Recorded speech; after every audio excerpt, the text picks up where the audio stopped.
السلام علیکم ورحمۃ اللہ وبرکاتہ۔ کیا حال ہے سب کا؟ نحمده ونصلی علی رسولہ الکریم، اما بعد فاعوذ باللہ من الشیطان الرجیم، بسم اللہ الرحمن الرحیم، رب اشرح لی صدری ویسر لی امری واحلل عقدۃ من لسانی یفقهوا قولی۔ عید الفطر۔ عید الفطر خوشی اور مسرت کا دن ہے۔ اس دن روزہ رکھنا منع ہے، کیونکہ فطر کا کیا مطلب؟ افطار کرنا۔ یہ دن کھانے پینے اور اللہ کی بڑائی بیان کرنے کا دن ہے۔ خوشی کے اظہار کے لیے چاند رات سے ہی مساجد، بازاروں، راستوں اور گھروں میں تکبیرات بلند کرنی چاہیے۔ یعنی پہلا کام کیا ہے؟ تکبیر بلند کرنا۔ پڑھیے تکبیر۔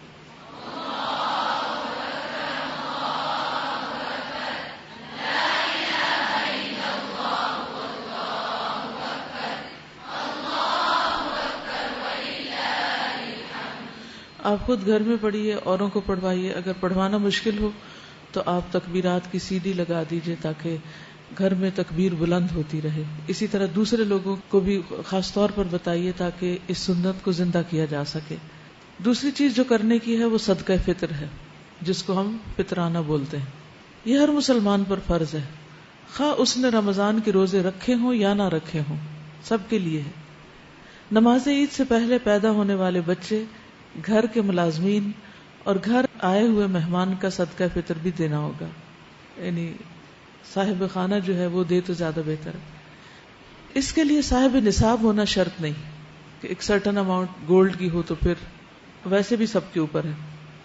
عبداللہ بن عباس سے روایت ہے کہ رسول اللہ صلی اللہ علیہ وسلم نے صدقہ فطر کو فرض قرار دے دیا تاکہ روزہ دار کے لیے لغو اور بیہودہ اقوال اور افعال سے پاکیزگی ہو جائے۔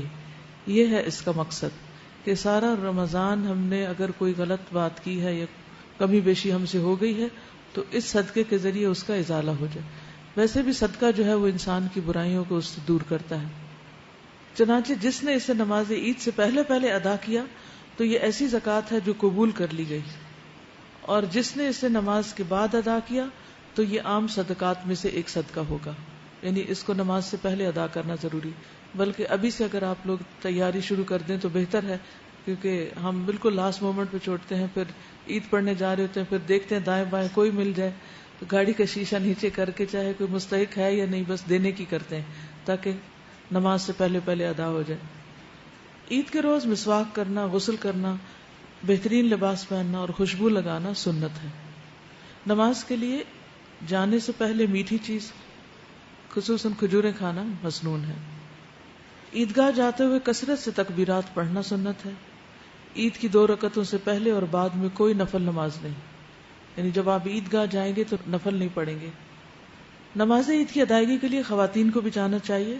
ام عطیہ سے روایت ہے، فرماتی ہیں ہمیں حکم دیا گیا، یعنی نبی صلی اللہ علیہ وسلم نے، کہ ہم جوان کماری لڑکیوں اور پردہ نشین عورتوں کو بھی دونوں عیدوں کے دن نماز کے لیے لائیں، اور حکم دیا کہ حیض والیاں مسلمانوں کی نماز کی جگہ سے دور رہیں۔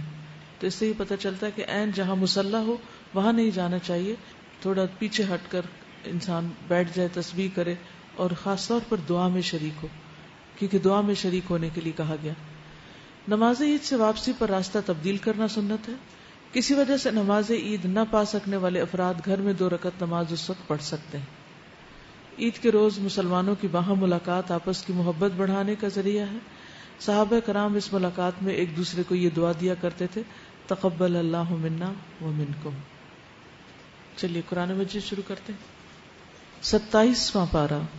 قال فما خطبكم أيها المرسلون قالوا إنا أرسلنا إلى قوم مجرمين لنرسل عليهم حجارة من طين مسومة عند ربك للمسرفين فأخرجنا من كان فيها من المؤمنين فما وجدنا فيها غير بيت من المسلمين وتركنا فيها آية للذين يخافون العذاب الأليم وفي موسى إذ أرسلناه إلى فرعون بسلطان مبين فتولى بركنه وقال ساحر أو مجنون فأخذناه وجنوده فنبذناهم في اليم وهو مليم. 27واں پارہ.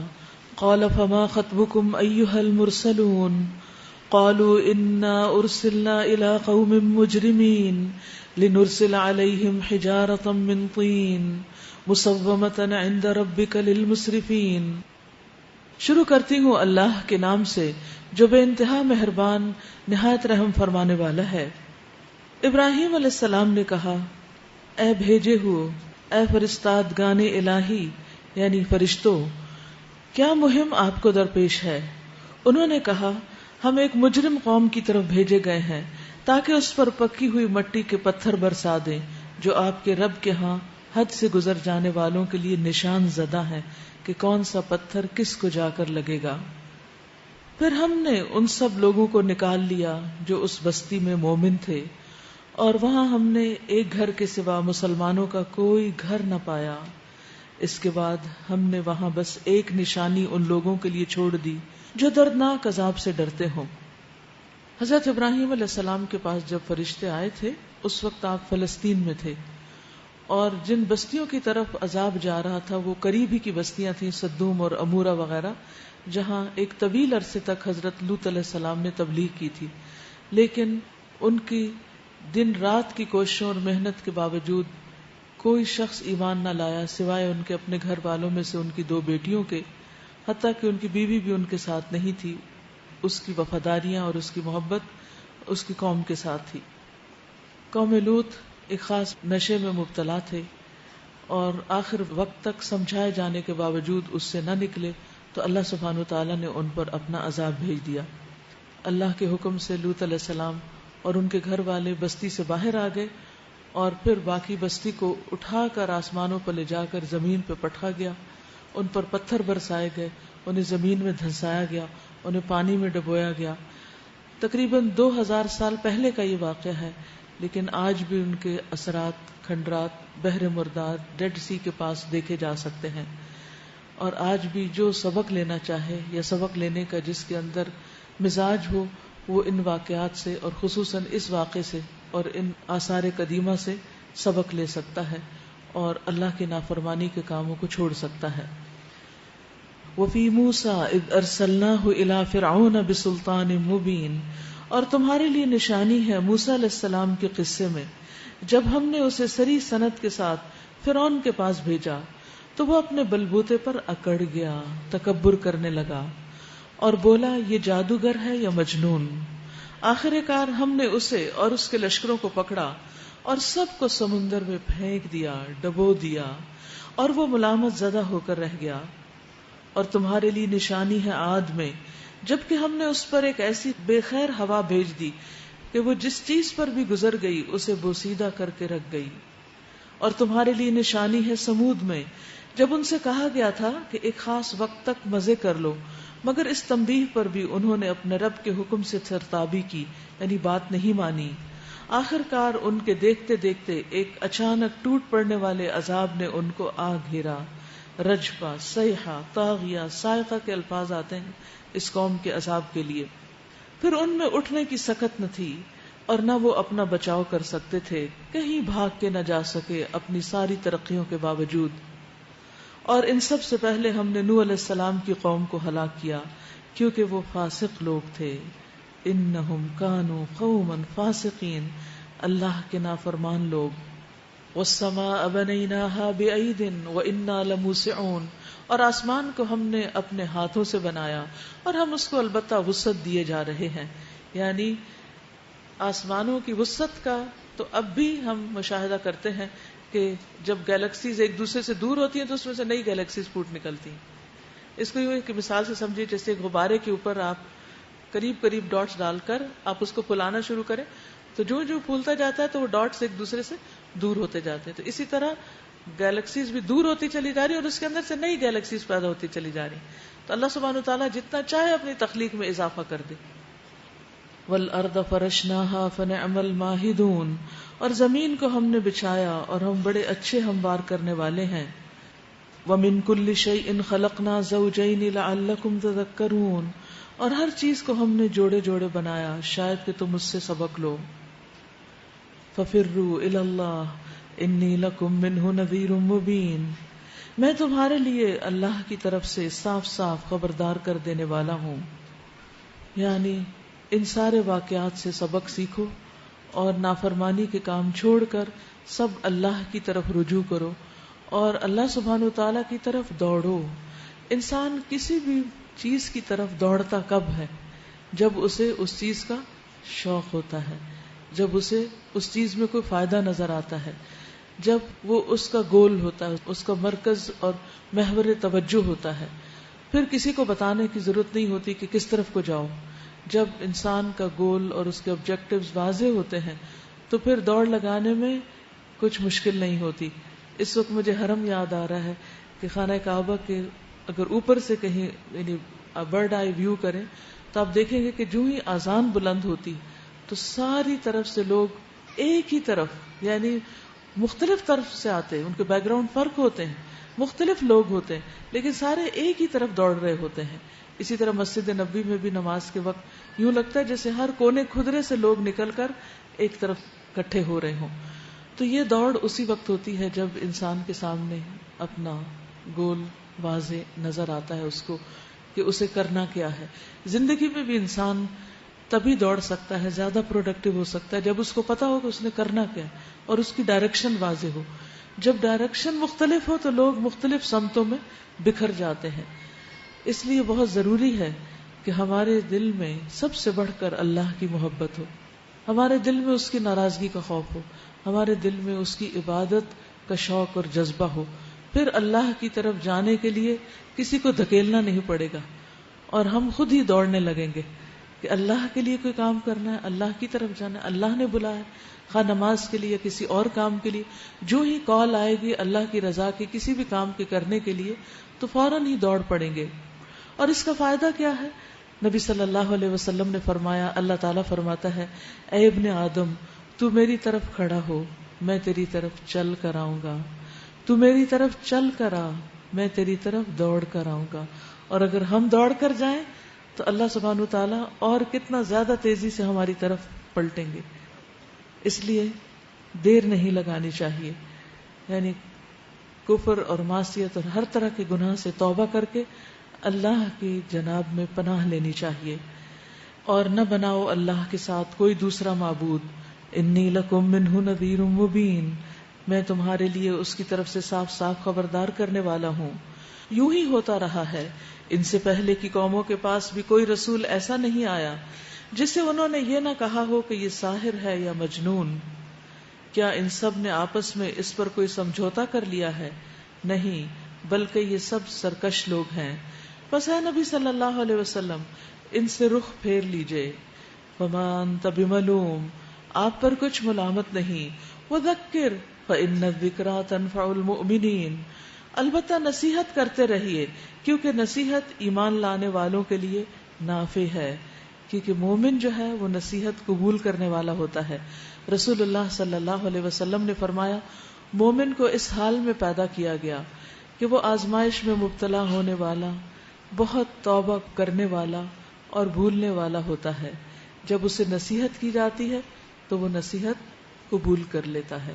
یعنی وہ یہ نہیں کہتا کہ مجھے مت سناؤ, مجھے مت بتاؤ, کسی اور کو بتاؤ, خود اپنے آپ کو دیکھو. مومن ایسی باتیں نہیں کرتا. مومن کو جب کوئی اس کے کسی گناہ کی طرف توجہ دلاتا ہے تو وہ پوری طرح اس کی طرف متوجہ ہو جاتا ہے اور اپنی غلطی کو مان لیتا ہے. انڈر لائن کیجیے اس آیت کو, کتنی خوبصورت آیت ہے, اور اپنے آپ کو پرکھیے اس کے مطابق. وَذَكِّرْ فَإِنَّ الذِّكْرَىٰ تَنفَعُ الْمُؤْمِنِينَ, کیونکہ جو مومن ہوتا ہے وہ نصیحت قبول کرتا رہتا ہے, وہ حق بات کو لے لیتا ہے, اسے خوشی سے قبول کرتا ہے کیونکہ اس کو اس میں اپنی بھلائی نظر آتی ہے. وما خلقت الجن والانس الا ليعبدون ما اريد منهم من رزق وما اريد ان يطعمون. میں نے جن اور انسانوں کو اس کے سوا کسی کام کے لیے پیدا نہیں کیا کہ وہ میری بندگی کریں، عبادت کریں. میں ان سے کوئی رزق نہیں چاہتا اور نہ یہ چاہتا ہوں کہ وہ مجھے کھلائیں. اللہ تو خود ہی رزاق ہے، بڑی قوت والا اور زبردست. یہ آیت ہمیں مقصد وجود کی یاد دہانی کراتی ہے کہ ہم دنیا میں کس کام کے لیے بھیجے گئے ہیں، اور وہ کام ہے اللہ کی عبادت. اللہ کی عبادت کے لیے ضروری ہوتا ہے اللہ کی پہچان، کیونکہ اگر پہچان نہیں ہوگی تو کس کی عبادت کریں گے؟ جب جانتے ہی نہیں اس کو تو اس کو خوش کیسے کر سکتے ہیں؟ تو اس لیے لیعبدونی کا ایک معنی لیعرفونی بھی کیا گیا ہے. رسول اللہ صلی اللہ علیہ وسلم نے فرمایا، جو شخص اس حال میں مرا کہ وہ جانتا تھا کہ اللہ کے سوا کوئی معبود نہیں، وہ جنت میں داخل ہوگا. یعنی لا الہ الا اللہ کہنے والا. تو لا الہ الا اللہ میں دراصل ہم اپنے رب کی عبادت، اللہ کی عبادت ہی کا وعدہ کرتے ہیں، اور یہ ہمارا سب سے پہلا فریضہ ہے. جب رسول اللہ صلی اللہ علیہ وسلم نے معاذ رضی اللہ تعالیٰ عنہ کو یمن کی طرف بھیجا تو فرمایا، تم ایک ایسی قوم کے پاس جا رہے ہو جو اہل کتاب میں سے ہے، اس لیے سب سے پہلے انہیں اللہ کی عبادت کی دعوت دینا، یعنی توحید کی دعوت. تو توحید ہی دراصل عبادت کا نقطہ اولین ہے، آغاز ہے. جب وہ اللہ کو پہچان لیں، جب وہ اللہ کو پہچان لیں، یعنی یہ نہیں کہا کہ جب وہ نماز روزہ کرنے کو، نماز روزہ تو آگے آئے گا. تو توحید اللہ کی پہچان ہے دراصل.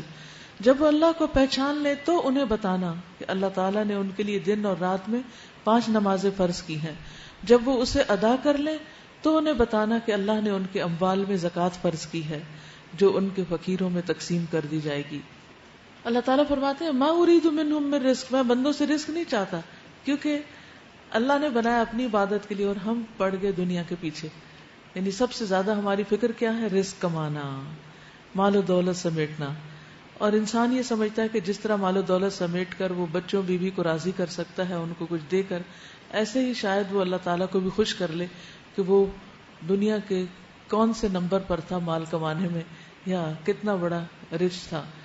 لیکن اللہ سبحانہ و تعالیٰ کسی کی رچنس سے یا کسی کے امیر ہونے سے بالکل متاثر نہیں ہوتا، کیونکہ اللہ تعالیٰ فرماتے ہیں یہ تو میں نے خود ہی دیا ہے. اللہ رزاق ہے، وہ کھلاتا ہے پلاتا ہے، بندوں کو تو اللہ کو نہیں کھلانا. ان اللہ هو الرزاق ذو القوة المتین.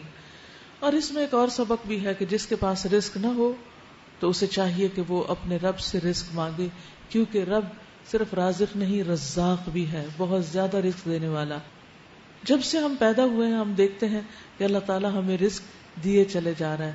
ہر روز کھاتے ہیں، پیتے ہیں اور اپنی ضرورت کی تمام چیزیں حاصل کرتے ہیں. اور اس میں صرف مادی رزق نہیں، روحانی رزق بھی ہے.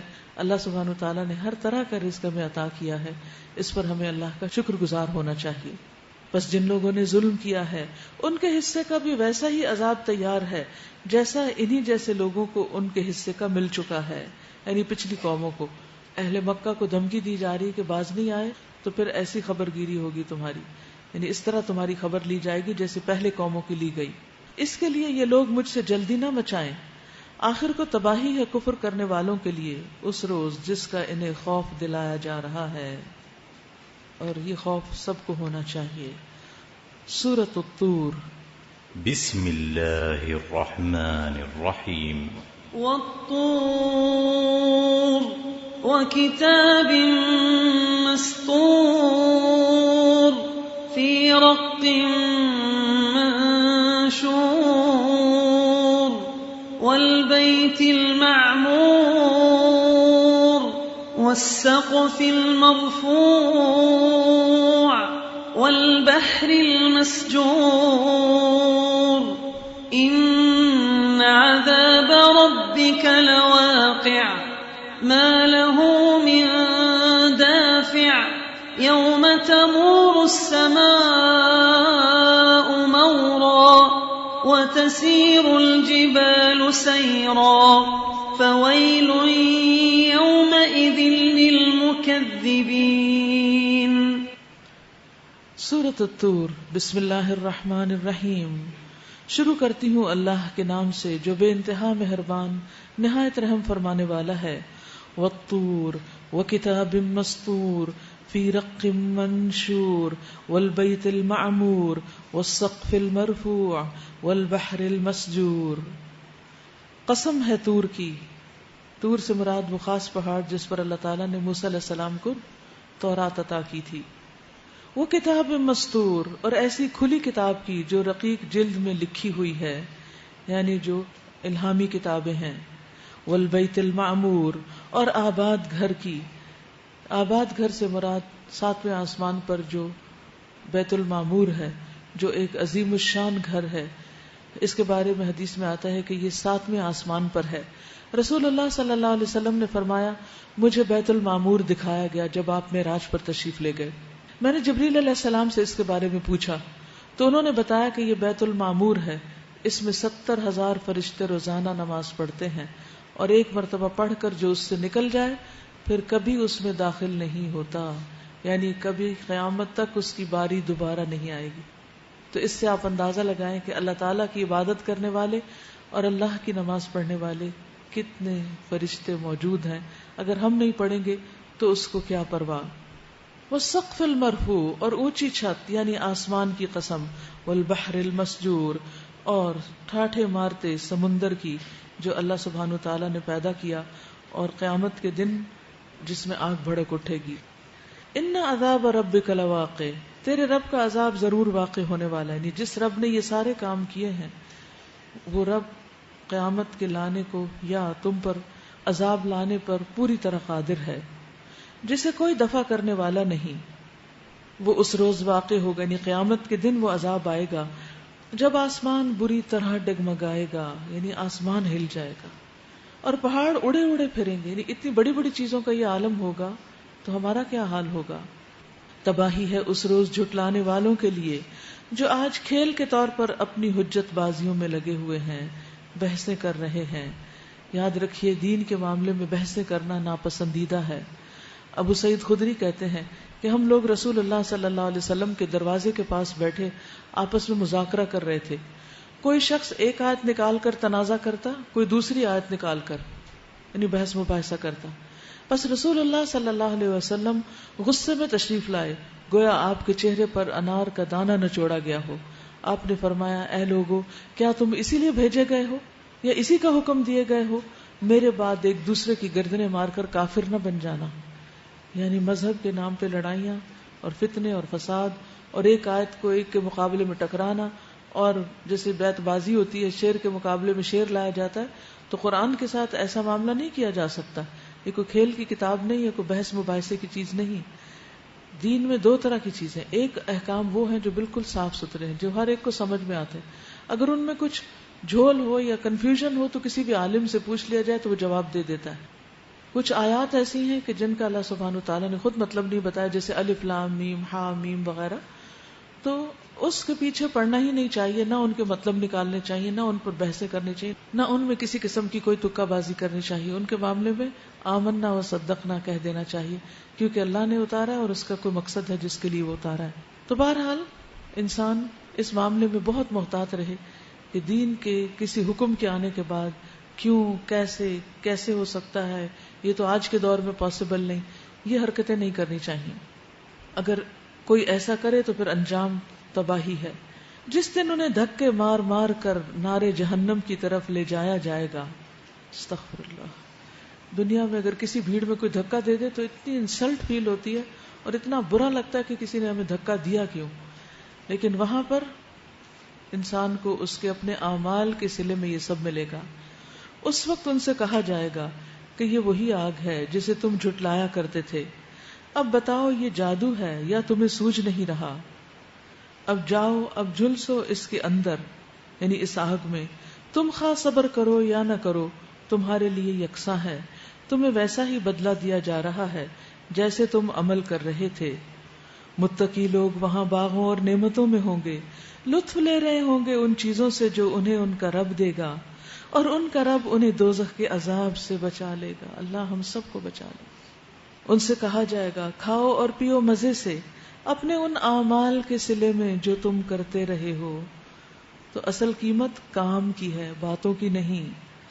وہ آمنے سامنے بچھے ہوئے تختوں پر تکیے لگائے ہوئے بیٹھے ہوں گے اور ہم خوبصورت آنکھوں والی حوریں ان سے بیاہ دیں گے جو لوگ ایمان لائے ہیں اور ان کی اولاد بھی کسی درجہ ایمان میں ان کے نقش قدم پر چلی ہے. ان کی اس اولاد کو بھی ہم جنت میں ان کے ساتھ ملا دیں گے.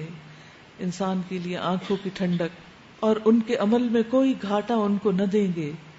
کل امرئ بما کسب رہین، ہر شخص اپنی کمائی کے عوض رہن میں ہے.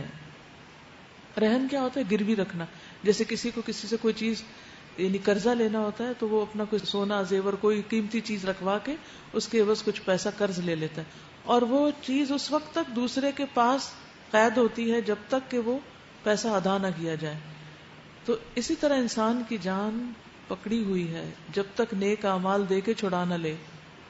کل امرئ بما کسب رہین، ہر شخص اپنے کسب اپنی کمائی اپنے اعمال کے بدلے رہن میں ہے. عمل کرے گا تو چھڑا کے لائے گا. ان اعمال میں سے سب سے بہترین عمل صدقہ ہے جو انسان کو آزاد کراتا ہے. رسول اللہ صلی اللہ علیہ وسلم نے فرمایا بنی آدم کے ہر انسان کو 360 جوڑوں پر پیدا کیا گیا ہے. پس جو شخص اللہ اکبر، الحمدللہ، لا الہ الا اللہ، سبحان اللہ، استغفر اللہ کہے اور لوگوں کے راستے سے پتھر یا کانٹا یا ہڈی ہٹا دے یا نیکی کا حکم دے یا برائی سے روکے، 360 جوڑوں کی گنتی کے برابر وہ یہ سب کام کرے تو وہ اس دن یوں چلتا ہوگا کہ اس نے اپنے نفس کو جہنم کی آگ سے دور کر لیا. یعنی ہر روز ہمیں یہ کام کرنے چاہیے کیونکہ ہمیں نہیں پتا کس دن ہماری ڈیتھ ہو جائے.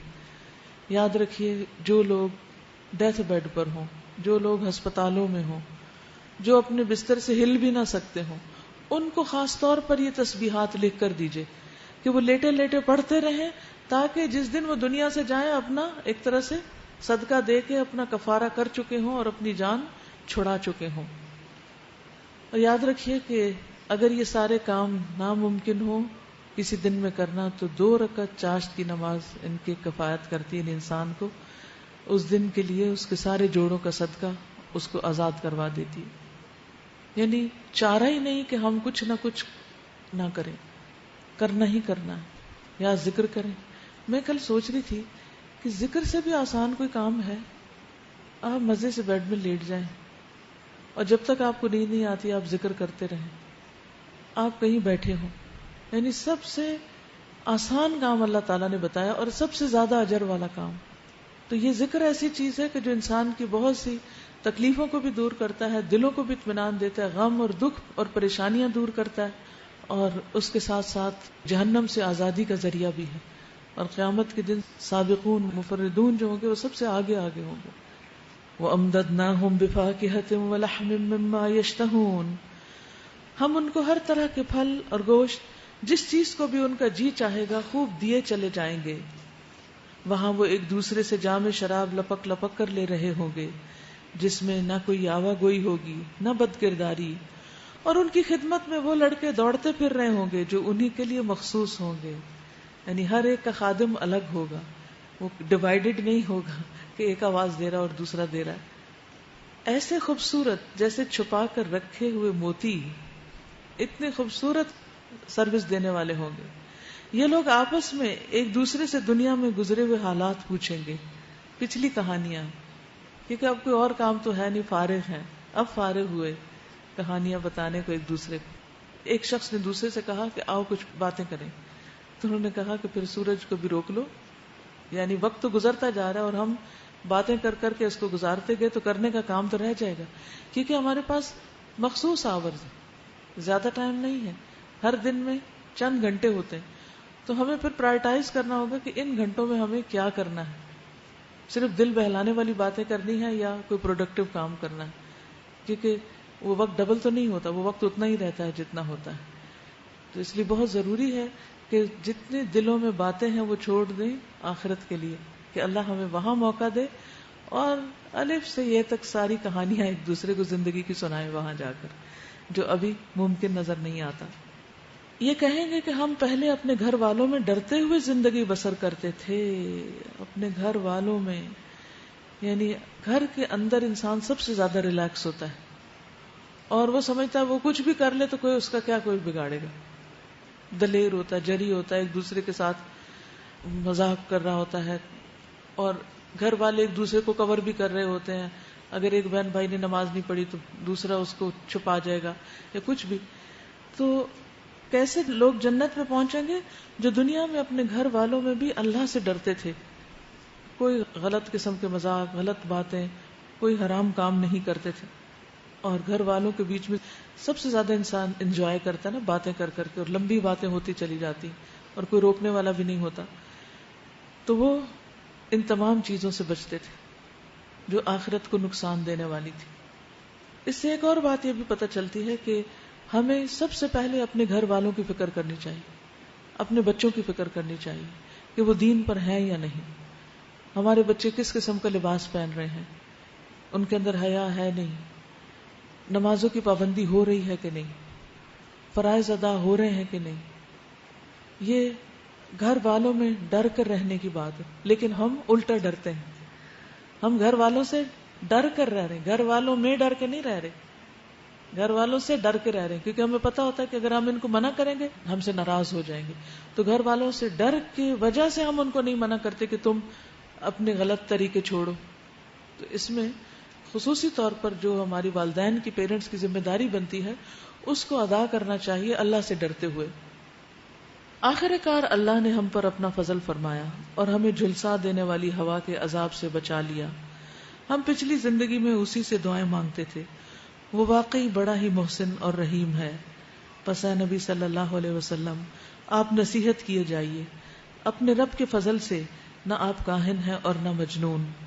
کیا یہ لوگ کہتے ہیں کہ یہ شخص شاعر ہے جس کے حق میں ہم گردش ایام کا انتظار کر رہے ہیں؟ ان سے کہو اچھا انتظار کرو، میں بھی تمہارے ساتھ انتظار کرتا ہوں. یعنی میں بھی دیکھتا ہوں کہ کس کی آرزو پوری ہوتی ہے، کس کی شامت آتی، میری یا تمہاری. کیا ان کی عقلیں انہیں ایسی ہی باتیں کرنے کے لیے کہتی ہیں، یا در حقیقت یہ اناد میں حد سے گزرے ہوئے لوگ ہیں؟ کیا یہ کہتے ہیں کہ اس شخص نے قرآن خود گھڑ لیا؟ اصل بات یہ ہے کہ یہ ایمان نہیں لاتے. اگر یہ اپنے اس قول میں سچے ہیں تو اسی شان کا ایک کلام بنا لائیں. کیا یہ کسی خالق کے بغیر خود پیدا ہو گئے ہیں، یا یہ خود اپنے خالق ہیں، یا زمین اور آسمانوں کو انہوں نے پیدا کیا ہے؟ اصل بات یہ ہے کہ یہ یقین نہیں رکھتے. کیا تیرے رب کے خزانے ان کے قبضے میں ہیں، یا ان پر انہی کا حکم چلتا ہے؟ کیا ان کے پاس کوئی سیڑھی ہے جس پر چڑھ کر یہ عالم بالا کی سنگن لیتے ہیں؟ ان میں سے جس نے سنگن لی ہو وہ لائے کوئی کھلی دلیل. کیا اللہ کے لیے تو ہیں بیٹیاں اور تم لوگوں کے لیے ہیں بیٹے؟ کیا تم ان سے کوئی اجر مانگتے ہو کہ یہ زبردستی پڑی ہوئی چٹی کے بوجھ تلے دبے جاتے ہیں؟ کیا ان کے پاس غیب کے حقائق کا علم ہے کہ اس کی بنا پر یہ لکھ رہے ہوں؟ کیا یہ کوئی چال چلنا چاہتے ہیں؟ اگر یہ بات ہے تو کفر کرنے والوں پر ان کی چال الٹی ہی پڑے گی. کیا اللہ کے سوا کوئی اور معبود رکھتے ہیں؟ اللہ پاک ہے اس شرک سے جو یہ لوگ کر رہے ہیں. یہ لوگ آسمان کے ٹکڑے بھی گرتے ہوئے دیکھ لیں تو کہیں گے یہ بادل ہیں جو امٹے چلے آ رہے ہیں. بس اے نبی صلی اللہ علیہ وسلم انہیں ان کے حال پر چھوڑ دیجئے یہاں تک کہ یہ اپنے اس دن کو پہنچ جائے جس میں یہ مار گرائے جائیں گے، جس دن ان کی اپنی کوئی چال ان کے کسی کام نہ آئے گی، نہ کوئی ان کی مدد کو آئے گا. اور اس وقت کے آنے سے پہلے بھی ظالموں کے لیے ایک عذاب ہے مگر ان میں سے اکثر جانتے نہیں. واصبر لحکم ربک فإنک بأعیننا وسبح بحمد ربک حین تقوم ومن اللیل فسبح وادبار النجوم. اے نبی صلی اللہ علیہ وسلم اپنے رب کا فیصلہ آنے تک صبر کرو، تم ہماری نگاہ میں ہو. جب تم اٹھو تو اپنے رب کی حمد کے ساتھ اس کی تسبیح کرو، رات کو بھی اس کی تسبیح کیا کرو، اور ستارے جب پلٹتے ہیں اس وقت بھی. تسبیح سے مراد ایک تو نمازیں ہیں، نمازوں کی ادائیگی پابندی کے ساتھ، اور دوسرے اللہ سبحانہ و تعالیٰ کی تسبیح رات کے وقت، دن کے وقت، صبح کے وقت، یعنی ہر موقع پر، ہر موڑ پر.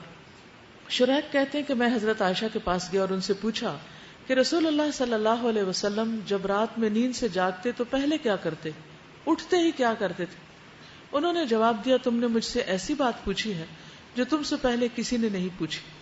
آپ جب رات میں نیند سے جاگتے تو 10 بار اللہ اکبر کہتے، 10 بار الحمدللہ کہتے، 10 بار سبحان اللہ و بحمدہ کہتے، 10 بار سبحان الملک القدوس کہتے، 10 بار استغفر اللہ کہتے، 10 بار لا الہ الا اللہ کہتے، پھر 10 بار کہتے اللہم انی اعوذ بک من ضیق الدنیا و ضیق یوم القیامہ. کہ اے اللہ میں تجھ سے دنیا اور قیامت کے دن کی تنگی سے پناہ چاہتا ہوں. اب آپ دیکھیں کہ اگر صبح کے وقت ہم جیسے سحری کے وقت اٹھتے ہیں آج کل، تو اگر یہ اذکار بھی 10 دفعہ کہہ لیں تو انشاءاللہ نبی صلی اللہ علیہ وسلم کی سنت کی بھی پیروی ہو جائے گی. اور ویسے تو تسبیح سبحان اللہ و بحمدہ سبحان اللہ العظیم ہے ہی، جو ہی فرصت ملے، جو ہی فراغت ہو، فوراً ہی پڑھنا شروع کر دیں.